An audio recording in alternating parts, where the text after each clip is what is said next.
art environment summer to you. Welcome in. I am Adam Ostrike. This is the FolkArtwork and Friends podcast. It is July. It is sweltering hot. I just got back from an art environment. And this summer, this July, I've got some incredible, amazing, really great interviews with some of my favorite folks in the art environment space. And I can't wait to bring them all to you. So get ready. If you have not yet discovered or known or know what is an art environment, well, largely it's just a place, a building, a structure, often a grotto if you're in the Midwest, that is man-made, visionary, self-taught artists who are building their own wonderful, wild, and incredible environments that is specific to them and the world that they want to live in. So we are going to be talking all about art environments the next few weeks. My first guest, which I am absolutely pleased to talk to, is the one and only Farb Hernández.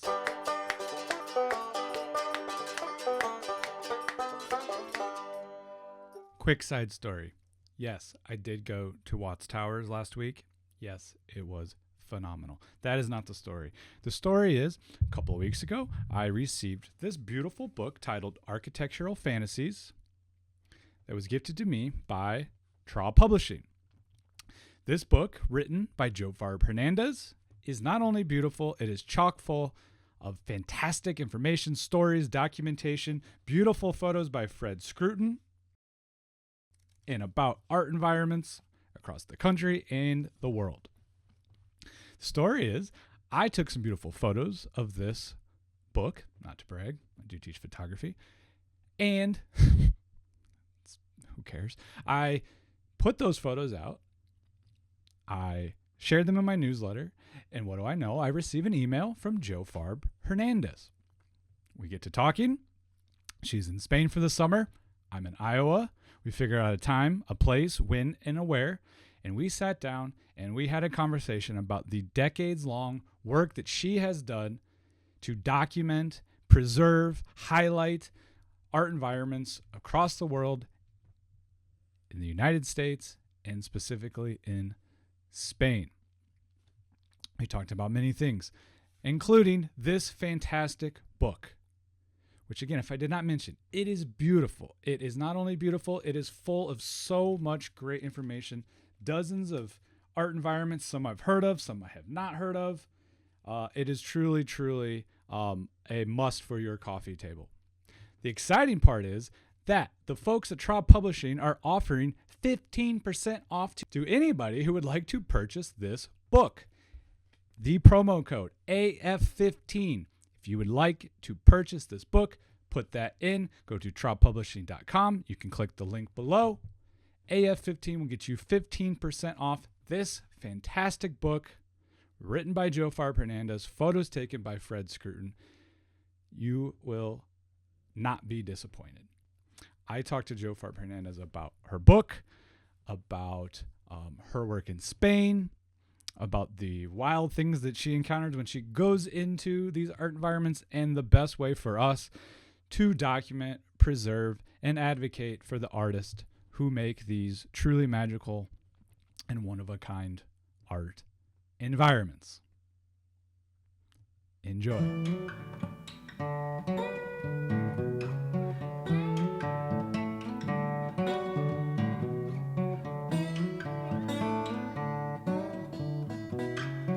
Great. Thanks so much for joining me. It's great to see you. Thank you. Likewise. Thanks for doing this. Of course. Look at this beautiful architecture you've got there. So this is your home in Spain, is that correct? Yeah. It's 14th, 15th, and 16th century. That's so cool. That's so cool. Yeah. I was talking. They kept adding on, and yeah, it was almost a ruin when we got it, and we spent the first 10 years, bringing it back. Yeah. But yeah, it's pretty fab, I have to say. And so how long have you had this beautiful home We of bought yours? it in 99, actually, before the euro kicked in, which was nice, Oh helpful yeah. Yeah. monetarily. Yeah, great. And so you kind of do you split time between California? Yeah. My husband died about 3.5 years ago, and we had been in the process of like moving here kind of full Okay. time. And so it's not going to happen now because my daughter and her family are back in California. So, Oh, gotcha. you know, I want to be Yeah. closer to them. Yeah, of So, course. Yeah, know how that goes. Well, I'm sorry to hear about your husband. But yeah, I was living in Texas for a few years. All my family, I live in so I'm in Iowa currently, and moved back closer to home when I had my two boys because being near grandparents and family when especially when you got young kids, it's just you can't yeah, beat it. Very lucky in that sense. So yeah. Where were you in Texas? I lived in Texas too for a while. I was in Austin.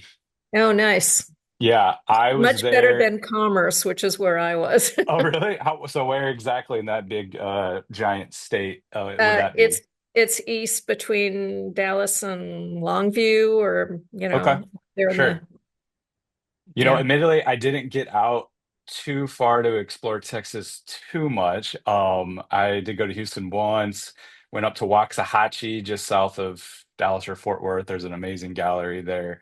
But Austin, it's so wild. Austin is like it does not feel like Texas at all. And as No, soon as you it's start, good.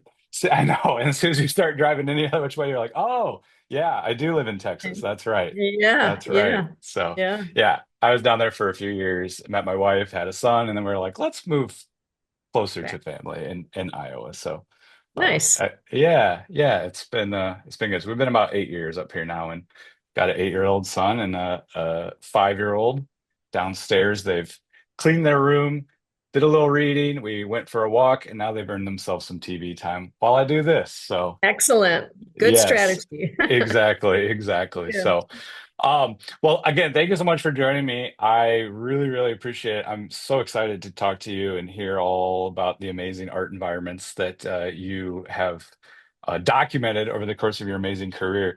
Okay. But I do want to officially introduce you. Please correct me if this is wrong, but I am absolutely delighted and thrilled to be joined today by Joe Farb Hernandez, who is the Director Emerita of SPACES, which we should say up front is short for Saving and Preserving Arts in Cultural Environments. And then are you still Professor Emerita at San Jose State University? Yes, and Awesome. gallery director emerita of the gallery at the The University of gallery Texas. there. Yeah. Yes, fantastic. Awesome.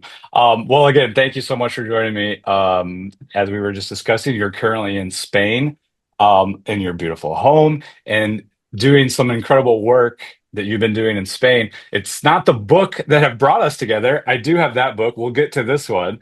But your book, Singular Spaces, is sort of just like the ultimate, the Bible, if you will, of art environments in Spain. So could you kind of talk to me a little bit about what brought you to Spain in the first place and sort of what you've discovered and over there?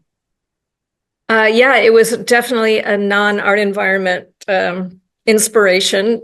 We were, living in California. We had a little girl who every year, she'd go to school and she'd take Spanish classes. And every year they'd say, this is your nose and this is your mouth. And then the next year they'd say, this is your nose and this is your mouth. And I was starting to go crazy because I really felt that it was important for her to learn Spanish. Yeah.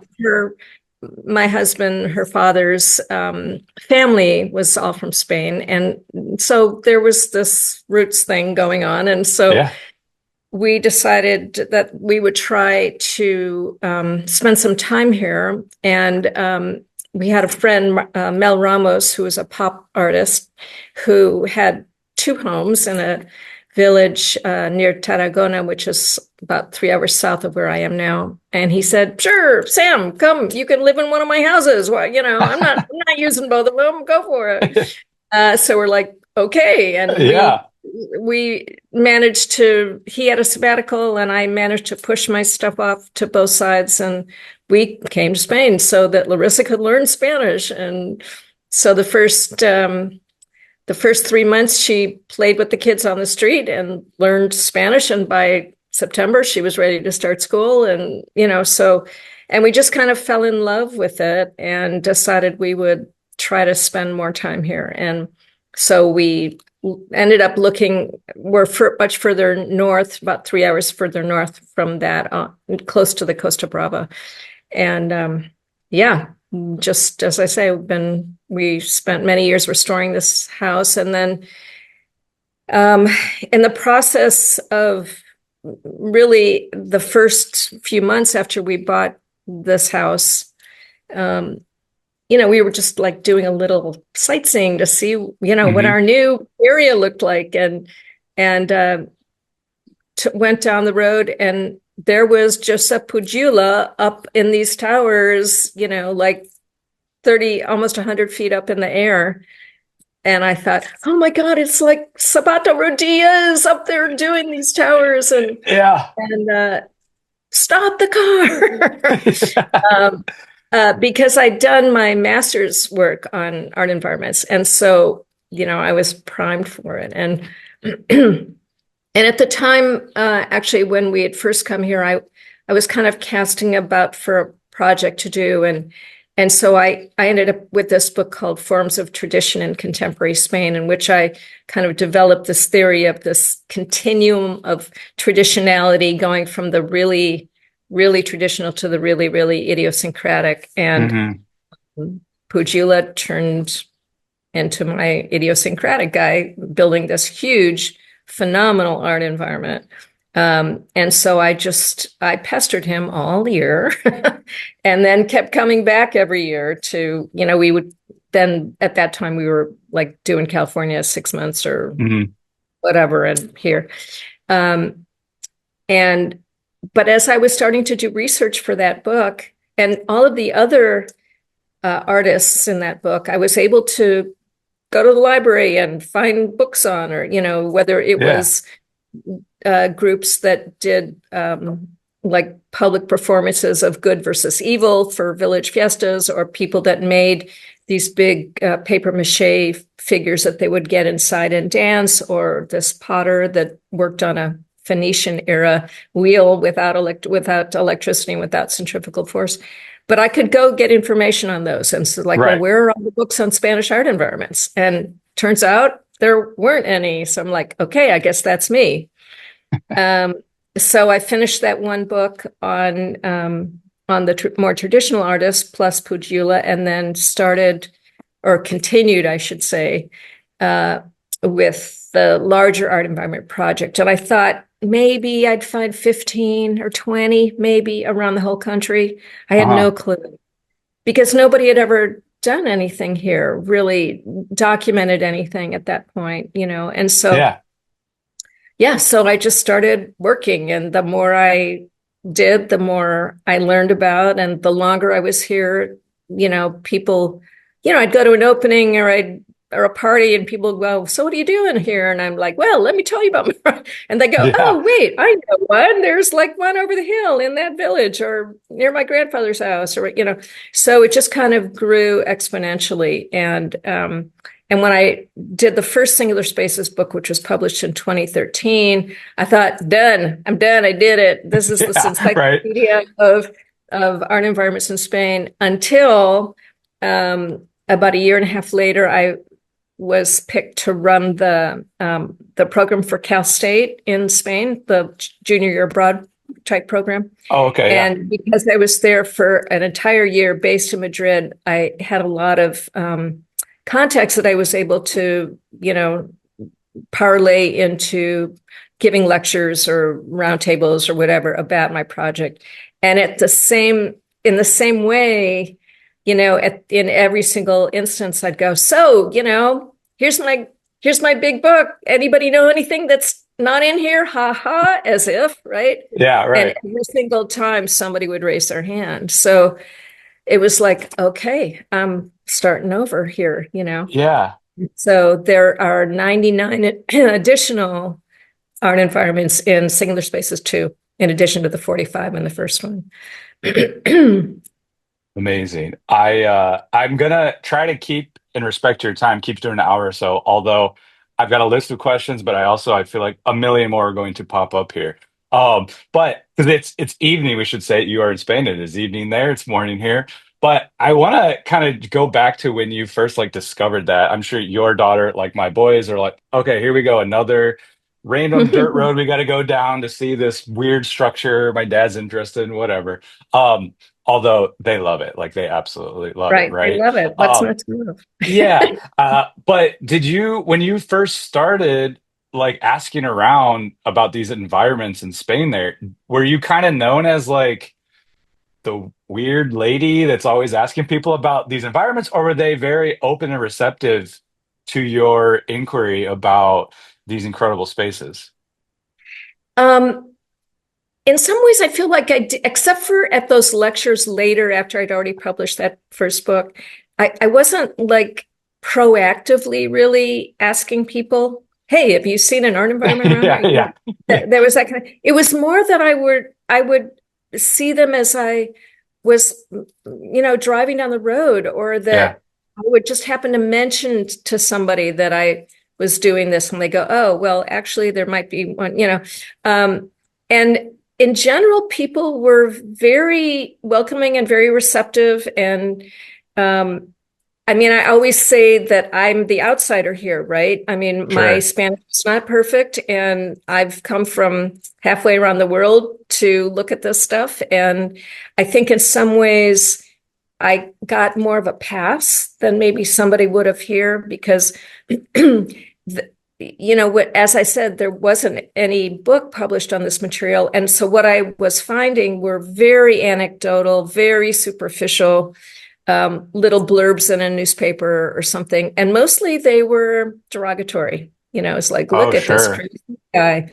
And so, I think people have been burned, and but the fact that I was coming from a different place, I think gave me a little bit of a pass for them putting up with me a little bit more. And Pujula, I mean, there was no way he believed that I was going to be back as often as I was back, and I Sure. just, but it just, I mean, and also I felt very strongly that, I take from these people, I take their time, right? Uh-huh. And so I feel like it's my responsibility to help them if I can. And so I've always been very politically active if I need to help them out in some way, whether it's to write a letter to the mayor's office, or to the junta, or Hmm. or go to meetings or whatever. And I mean, just this last weekend, there was an event because it was the 10th anniversary of the death of Pujula. And, you know, I was there with the family, and, we had lunch, and I mean, we've become friends over the years. And because it's not like just a newspaper reporter who goes in, reports a story, and then they're on to the next thing. I mean, I really spent so many years tracking every word out of their mouths, and every change to their sites, which is one of the reasons I've always been so adamant about putting the exact date that my photograph was taken, Mm. because that's what it looked like today, Yeah, but probably right. not tomorrow, Right, and definitely right, not what it looked like yesterday. And so I just wanted to make sure that people understand that these things are often, as long as the creator is working, they're changing. yeah, And so, yeah, but in order for me to know that, I have to be there. And so that meant right. multiple visits, but was that 22 centimeters or 25 centimeters? I mean, I'm sure I was really a royal pain, but whatever, they're But happy. but at the same on the same end, I'm sure they loved it, right? Because again, reading through your amazing book here, we should say Architectural Fantasies, that you wrote with some pictures by Fred Scruton, who has done amazing work, um, taking photos of these environments for years and years. But I was reading through here, and just the care that you do give, like you just said, you're not just showing up there, like I feel like it'd be 2026, and I'm like, oh, let's take a picture or a video. I'm gonna put out this video, which I'm guilty of. I've gone to some of these places to take these videos, but like you're going and you're not just, I don't know, I'm not telling you things you don't know. You're not just documenting, you are making friends with these artists, right? And in your book, you write like I think it's often a misconception that they're recluses or maybe they don't want to Oh, be yeah. No. um uh interacted with, but that's far from the truth, right? Like, so they were probably absolutely thrilled that you kept coming back, kept coming back and going to bat for them. And really sort of, I was reading about like Salvation Mountain, like the work that you've done and what you go through to make sure that these places are documented. So could you talk a little bit about your sort of belief for that the work that you do to, like, again, go to local governments to make sure that these spaces are saved and cherished for generations. Yeah, I mean, it just partly, I guess it's all of my background pieces coming together. I mean, I actually have a degree in political science, and so I was Okay. attuned to advocacy and how important it is, and how people can make a difference if they are loud enough, and if enough of Yeah. them are loud enough. And we lost. There's no question that we lost some sites, but we also saved some sites, Hmm. and um, and that makes me feel good, because the reason that I keep doing this, and it's been almost 55 years that I've been doing this now, Hmm. is that they make me smile. I just love being there, and I want everybody else to have that experience too, if they so Yeah. choose. And Yeah. my daughter mostly didn't roll her eyes. She mostly enjoyed it because she could play Totally. there. I think one of Yes. in fact, I said this the other day at this event for Pujula. It's like he gave us an invitation to play. It's like, come Hmm. on, come on down and enjoy what I've made here. I mean, Yeah. so many of these people really conceive of it as a gift to the public, even though the public doesn't always conceive of it that way in return. Sure. Yeah. But I think it's just a really wonderful opportunity for us to preserve something that is part of the history that hasn't really been told as often or as much as it should have been. For Because sure. it's not, as we know, art is not only in white boxes and Yeah. galleries. Yeah. It's out there, and we just have to keep our eyes open for it.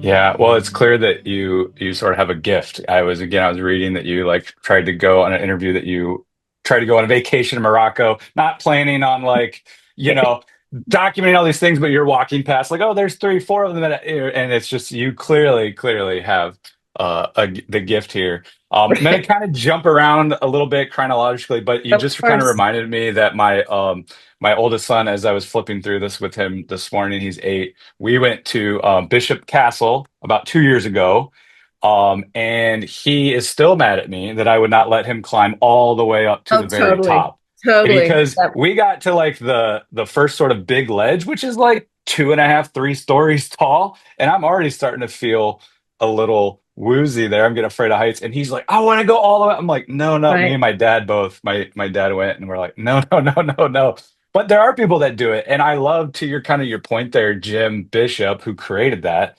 He kind of did it as an act of, the legend has it. You may know this for a fact, but that as a kid, he went somewhere and they were like, "Hey, you can't climb on that. Get down from there, blah, blah, blah." And he was like, "I'm building a place that no one can tell anybody what to do. They can climb and go wherever they want." And again, legend has it that people, no one's actually gotten seriously hurt there because they are safe.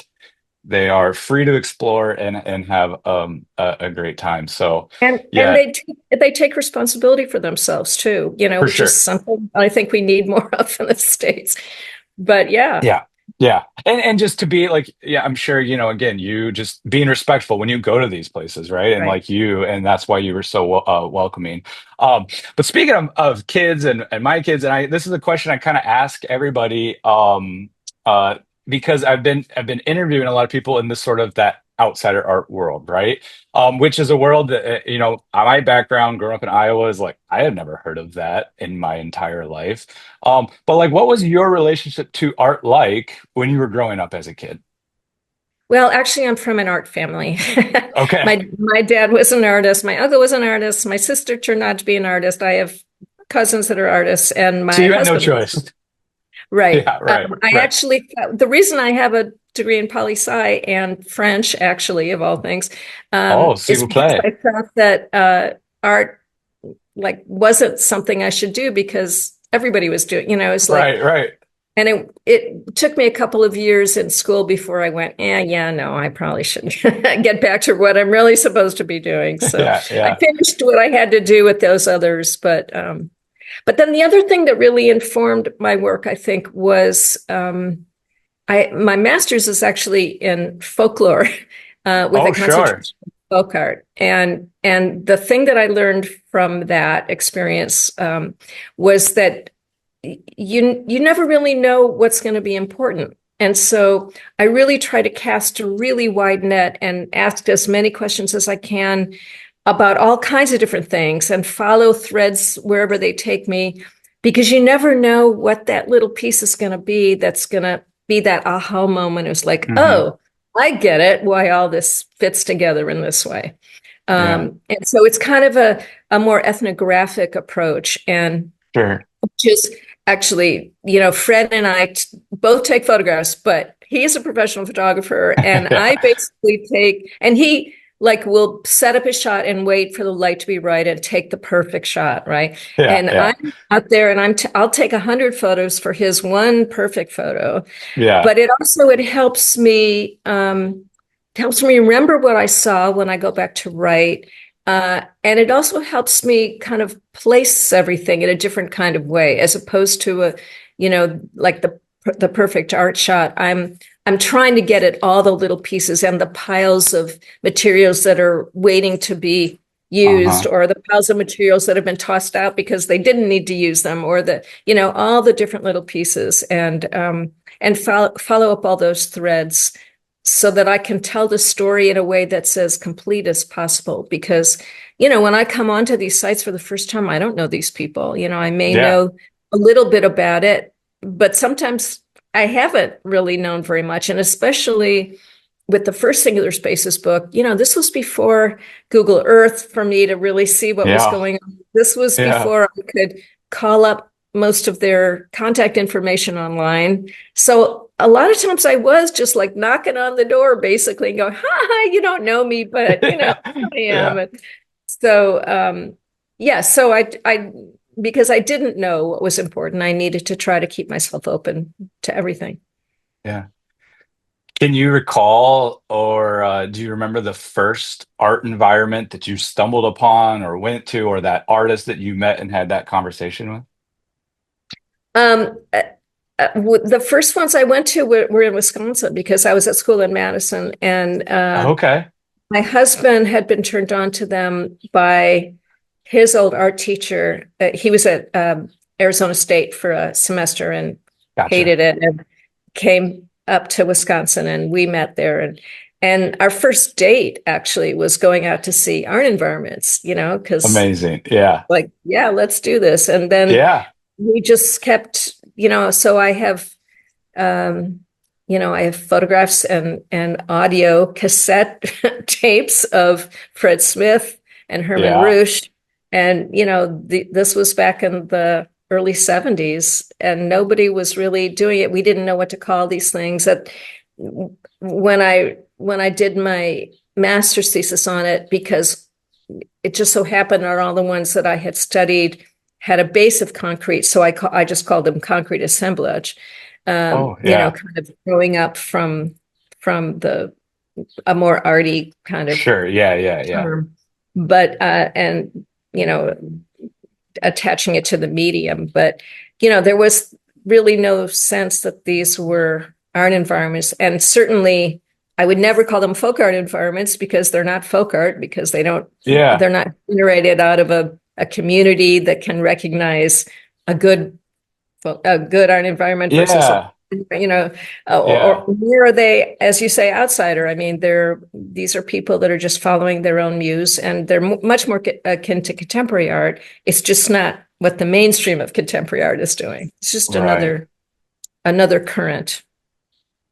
Yeah, that's fascinating because, I am in Des Moines and most of the art environments I've been to are in the Midwest. And Mhm. most of the art environments in the Midwest are grottos, right? I've got a picture here or a postcard of the Grotto of the Dickeyville. Redemption up in, well, Okay. this is West, but it looks like Dickeyville. Yes, I but just wrote, I've been to yeah, hard to see. I've been to Dickeyville. I mean, good eye. It's pretty small in the background there. But yes, so they are very religious. Do you feel like, at least in Spain, do they kind of follow more of that folk art? You're kind of mentioning these paper mache sculptures, and obviously there's so many great folk art festivals and traditions in Europe.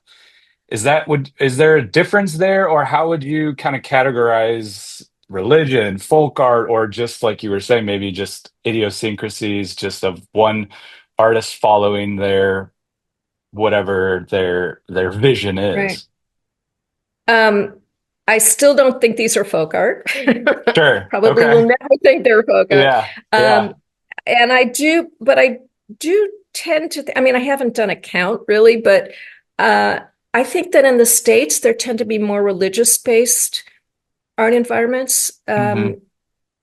which is just a function of people's interests and concerns, right? So the Yeah. people that Yeah. happen to be making these, a lot of them happen to be believers in one way or another. And Spain, although it has this huge long history with the Catholic Church, really isn't very religious. I mean, Interesting. Yeah. the church in my town, I mean, I haven't seen it open in maybe 5 years, and maybe in the last 15, it's been open, for two funerals and a wedding or something. I mean, people don't go to Sure. church anymore. Yeah. I mean, I'm sure that's different in different places, but no, people are.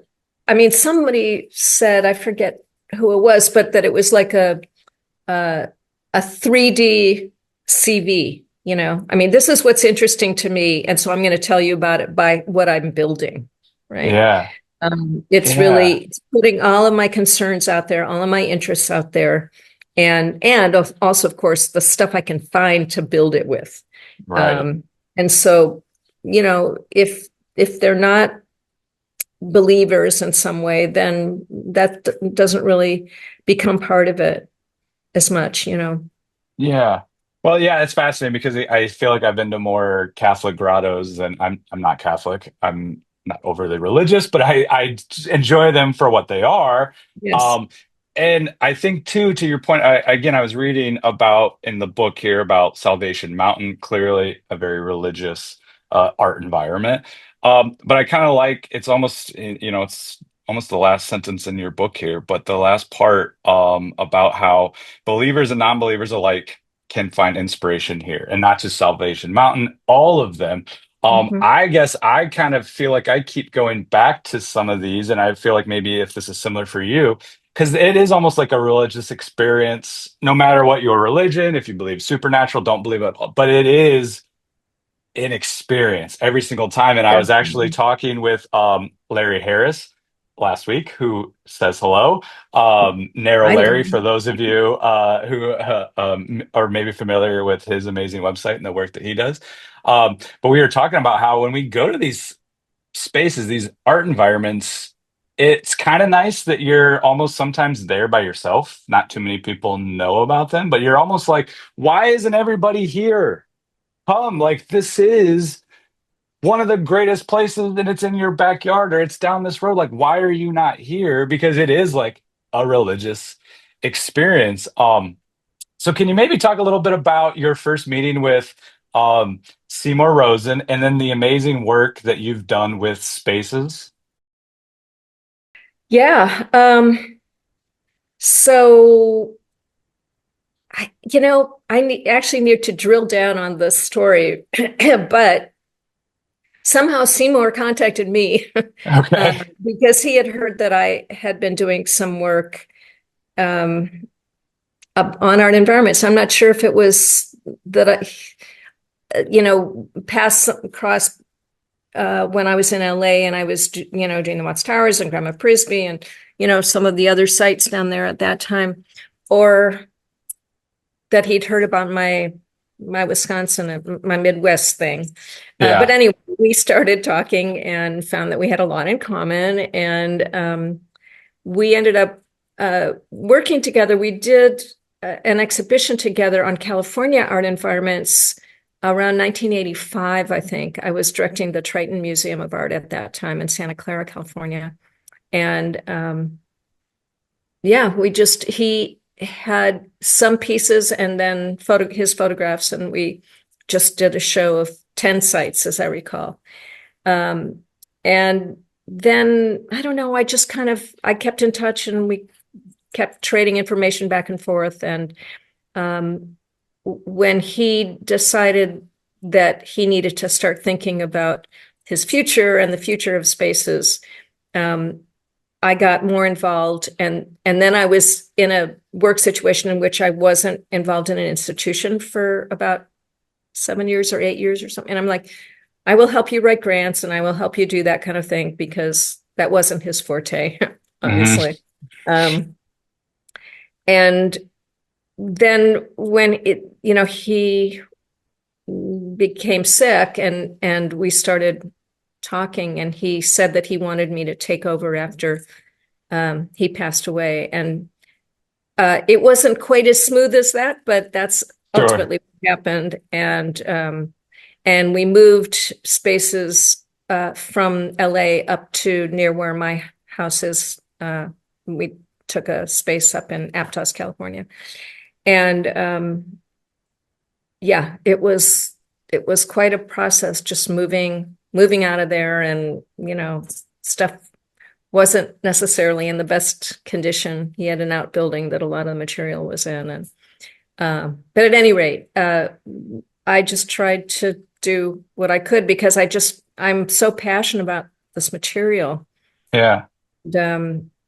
And we had enough. He left ultimately his estate, after a little bit of fighting with the executor, came to Spaces, and we figured we had about 10 years to kind of figure out what was going to happen next. And I managed to stretch it to 13. But at that point, we had been in discussion with a couple of different institutions, and the story we heard from Kohler was the strongest one, according to our board at that time. And so we made the decision to transfer the materials to them.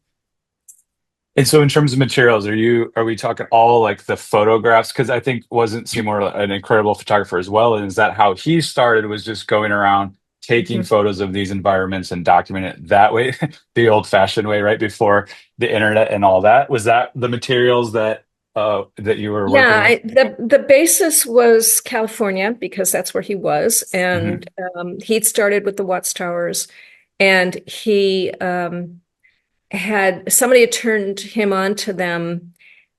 And this was in the 50s, and that kind of 57-ish maybe in there. And he said the first time he went over there and he walked around, and he was so overwhelmed that he couldn't take a photograph. He's like, how do I even photograph this? Yeah.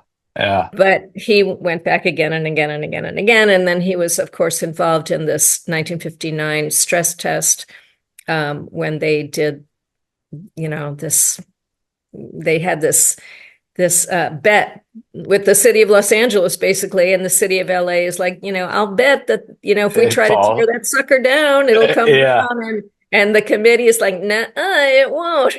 Yeah. It didn't, and so when that happened, of course, the city stepped up and put some money towards it, although it's not in the condition, the kind of financial condition we would like to see it yet.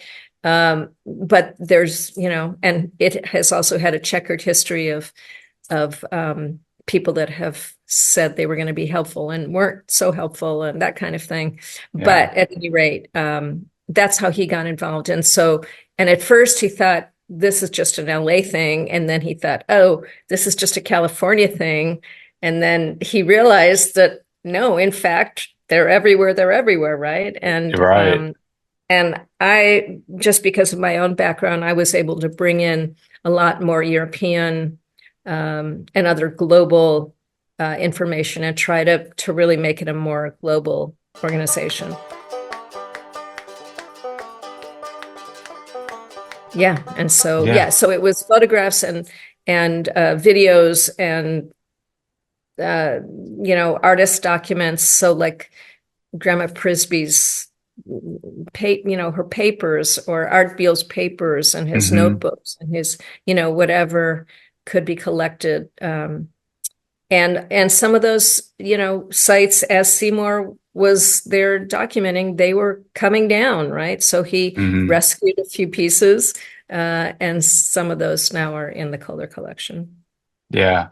I was actually up in Sheboygan last summer and got to see some of Grandma Frisbee's things in their collection, and just an incredible, again, holy religious experience. That place is just quite fantastic. I tell anybody and everybody who will listen that if they're going on a road trip somewhere, go to Spaces, check out Narrow Larry, like go look at these places to see if there is something that is near where you're going to be, or you're on your drive. Exactly. Like you got it. And every time I'm every summer, as summer's getting closer, I'm a teacher, so my summer's off. I'm like, all right, where are we gonna go this summer? How am I gonna get to it? And I'm very excited that I'm gonna be going to Watts Towers in 2 weeks from now out in LA. So nice. I'm very excited. I know this is probably an impossible question, but I will ask it anyways. Is there an art environment in the United States? Let's do United States, or two or three. Maybe we could do West Coast, Midwest, East Coast. But is there these spaces that stay with you, that you've been to, that either it's the artist or that feeling you had when you first walked in there, that maybe when you lay down at night, your incredible career, all the amazing work you've done, is there a few that stick with you that you kind of can't get out of your mind? I mean, it's kind of like asking which is your favorite kid, right? I know. I knew that. Yeah, absolutely. And I think that I respond to them in different ways, and different things about them stick with me. One of the things that Vince Hanneman said to me with his Cathedral of Junk in Austin, speaking of Austin, was that he's noticed that as people enter his site, time slows down for them. And all of a sudden, they're like taking their time, and they're looking at things, and they're explaining to their children, and they're going up and they're coming down, and they're looking all around. And then as they're leaving, he watches as time speeds up for them again. Yeah. And I thought that was just such a smart thing to say. It's such a smart observation, that because it really does take us out of ourselves. And we, all of a sudden, we look around and it's been 6 hours and we've been there, or whatever. And we've got to come back in the morning because we didn't see it. Exactly. That kind of thing. But I mean, one of the most amazing, as far as I'm concerned, is the minefield in Tennessee. That is just unbelievable. It's one of those things, I don't know why there aren't people there every single day just staring up at the thing, Yeah. It's unbelievable. Others are, I mean, Prophet Isaiah's, the color that he used there and the way he put that together is just so amazing. And Salvation Mountain, of course, is just really inspirational. It's one of the reasons I wanted to close out the book with it, because it really, I'm not religious either. But nevertheless, it is so inspirational for me to just be out there. Part of it, I think, is the desert and the wind and I went out actually with a group of people who were on the board, as I was at that time, of a folk art organization in California. And one of the guys said, "Oh my God, this is like meeting a prophet in the desert back in biblical times." Right. Sure. Yeah. And that's really what it was when Leonard would start to explain to you what his vision was and how he wanted to bring everybody in. And, so I just, I can't choose among my favorite children, but, but I do really, there's really I don't know that there's anyone that leaves me cold, the aesthetics are different, the media are different, the intention is different, but I respond to the passion that these artists use and how they build their sites. Yeah. Yeah, I know, like you're saying, time slows down. You know, you go to an art museum. I think I tell my art students that I think I read somewhere that the average length that people look at a piece in an art museum is like 5 seconds. And that Yeah. if you just go stand there and look at an art piece in a museum for 2 to 3 minutes, 4 minutes, people will think you're crazy, right? It's like, what is that person doing standing there so long?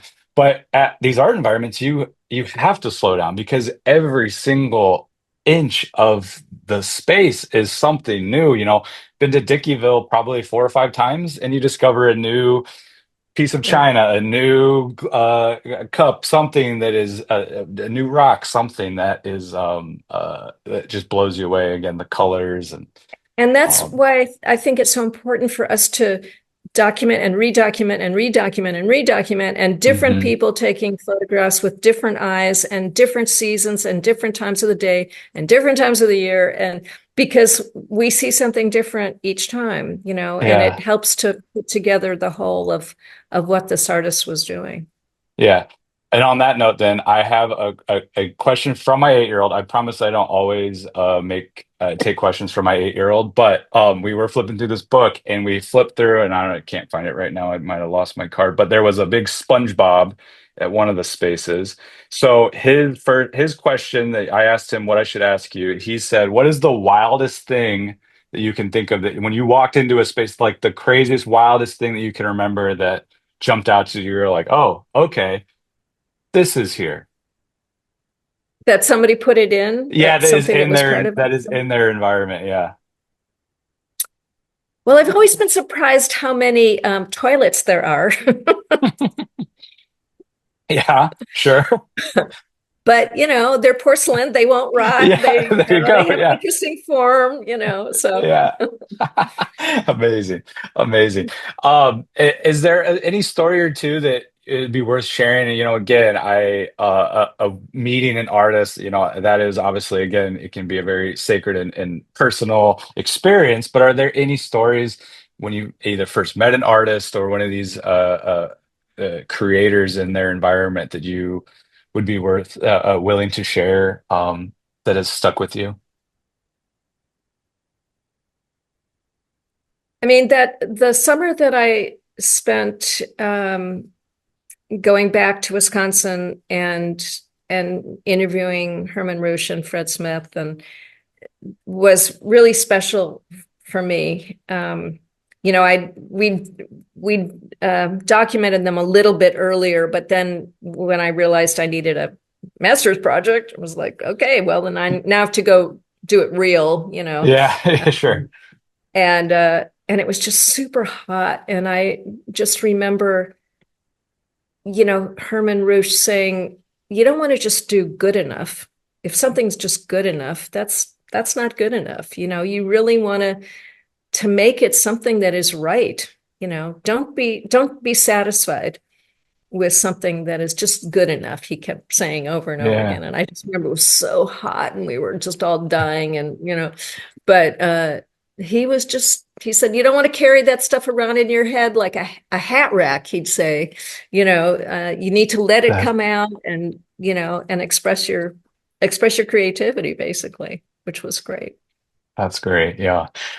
Wisconsin, there's so many great environments up there. Great site. I ever again live close enough, far enough away, but close enough where you can get to fairly easily. And anytime anybody says they're going to Wisconsin, I'm like, oh, go check this place out. Like, you need to go. Wisconsin's the greatest. They're like, it's just Yeah. Wisconsin. But Yeah. again, I can't thank you enough. I want to respect your time. I think I would love to know just, and you talked briefly about this, but maybe one last question would be if people do know of somebody in their community or an art environment that a family member is doing, I mean, what would be the best way in your mind to advocate for that space, to or document that space? Like, what would be the way that you would recommend to kind of keep that that art environment going, whether again it's the artist or whether they're in threat of, taking the land away or deconstructing the place, like what would be your best piece of advice that you would give to people in that situation? Well, I mean, I think the first thing is that, again, we have to be respectful. This is 99.9% of these artists build on their private property, right? And Yeah. it's their private property. And if they don't Right. want you there, be very clear about that. And you need to respect that. Yeah. You can't just brazen in and start taking photos or whatever. And it's common sense, but sometimes people get lost in the moment because these sites are so photogenic and they're so compelling, and you just, you want to be there and you want to be in there and you want to document it. But no, I think that the artists tell us what they need, really. If they need letters written, or if they need a petition started, or if they need, meetings taken, or if they need whatever. I think that we just have to listen to them and have them tell us. And also, I think we need to let them know that we'll be there for them. Yeah. If in fact people will be there for them. I mean, obviously, you don't want to make an empty promise, Right. But if they're really doing a serious job of documenting the site and trying to preserve it, then yeah, there are ways. On Spaces website, there's a toolkit for how you approach preservation, and too often, of course, we would always say, "Oh my God, it's 11:59 and the bulldozers are at the door, and now we're talking about saving this." Right. Right. I mean, where was everybody before, and why are we now just starting this process or learning about this need right now or whatever? But yeah, I mean, I think that that's how it happens. And I think that that's one of the reasons I've had success. The successes in Spain that I've had is that it's been a good combination between, me as the outsider on one side that can give them information about this genre. And this is not just one crazy guy doing this weird stuff on the side of the road, but in fact, this is a genre of art, and it's an important current of human expression, but pairing that with community members who vote and will vote out the guy that wants to raise the site, and or an apartment complex or whatever, a right, data center. Exactly. Yeah. Exactly. Yeah. And those two things go together, I think, are that's kind of the best combo, that because it's not just the local people, because a lot of times the local politicos just kind of shine it on, right? But if they can get somebody from outside saying, "No, wait, you do need to pay attention to this. This really is important. And think about your community and how this will benefit your community. This is one of a kind. There's nothing like this anywhere else." Right. And people will come here. And when they come here to look at this site, then they're going to stop in the local restaurant and have lunch, or they're going to sleep in the hotel down the street, or they're going to, so this is actually bringing, outside funds to your community. And it's a source of revenue that sometimes these guys are like, "Oh, I didn't even think of that." But I've seen it happen again and again, But it's just, I mean, sometimes it can go a little overboard, like in Autrive with Cheval's Palace, but whatever, at least it's being preserved, and, that's the important thing. Yeah. And again, I've been fortunate enough to been not to as many as you probably, but to at least a dozen or so of these environments, and have never once had a bad time. And again, meeting even a few of the artists I've met, kind, respectful, just somewhat semi-life-changing experiences. They're the greatest. So well, Joe Farb Hernandez, thank you again so much for joining me. This amazing book, it is not only filled of amazing information, but it's absolutely beautiful. Like the cover, everything, the photos, it's fantastic. I just got a new coffee table, and I cannot wait to put this on our coffee table for everybody to come over and see. And like, what are these places? Like, well, hey, let me tell you. So and buy the book, by the way. Yes, buy the book. We'll put a link. I'll put a link in the description and all that, and we'll make sure that people check this book out. It's again, I can't wait to spend the rest of my summer diving in and seeing all these other places. So thank you so much for joining me. I truly, truly, greatly appreciate your time. Thank you. Thank you for your interest. It's been a pleasure. Yeah. And thank you. Thank you to Jo Farb Hernández for joining me, for sharing the incredible insight, her knowledge, stories about art environments around the world. Truly unmatched. And what a perfect way to kick off Art Environment Summer here on the Folk Artwork and Friends podcast. I've got more to come in the coming weeks, the next 2 weeks, back to back. More interviews, more episodes. I was absolutely thrilled to be joined by my good friend, Narrow Larry Harris, to talk more about Watts Towers right before I got to go visit. He has a fantastic website, narrowlarry.com, for all the art environments across the country. And then I also, which you will be hearing and seeing, go to YouTube to be sure to check out this one. I was able to talk to, on a beautiful sunny day in northern New Jersey, Ricky Boscarino of Luna Park. And here is a brief little excerpt of what to expect from that. Okay, so this is really one of my most favorite parts of the property. So I call this, I think I'll just force myself right here. So, okay, now, so this I call my artichoke portico. So, so I was visiting the artist Niki de Sanfal built a taro garden in Italy, and I visited, and it was so overwhelming. I was so inspired that I wanted to build my own concrete structure, and it started off sort of like a gourd or like an eggplant, and then I kept adding these leaves, and it turned into what I called looked like an upside down artichoke. Yeah, but this is 3.5 tons of concrete. I even bought a sprayer. It's sort of like a DIY sprayer, concrete sprayer. Okay. Sprayed it over an armature of rebar and a galvanized mesh. And that's 24 feet tall. It's really quite large, and it was really hard. It was really, really hard. It was the hardest project that I ever did on this house. So please stay tuned to Folk Artwork and Friends. Thank you to everybody for the feedback, for the subscribing, liking, reviewing. Please, please, please, if you can. I have had so much fun doing this. It gives me life. It keeps my summers jam-packed and full, keeps me from all those duties around the house that I need to do. I'll get to them eventually. But for now, I'm really enjoying these, and I hope you are as well. Thank you again to Jo Farb Hernández. Buy this book, Architectural Fantasies. Check out the link in the bio. Use the promo code AF15 for 15% off. Thank you to Trout Publishing. Check out this fantastic book and go visit an art environment. Go to Spaces, go to narrowlarry.com on your next road trip, or just look up your zip code and see if there's anything near you. There's probably something within a relatively close drive. Go see an art environment. They are magical, and you will not be disappointed. Thank you again. Until next week.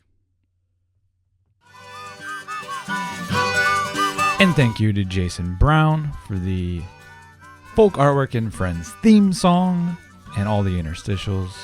So many great little ditties that he put together for me. I can't thank him enough. Go check out more original music from Jason at sapwood.bandcamp.com. Buy an album. Support folk musicians like Jason. Thank you again, friend. Can't thank you enough. You are the best.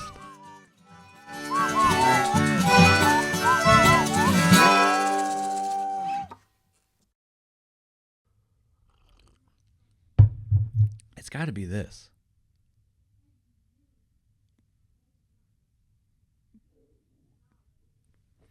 What about this?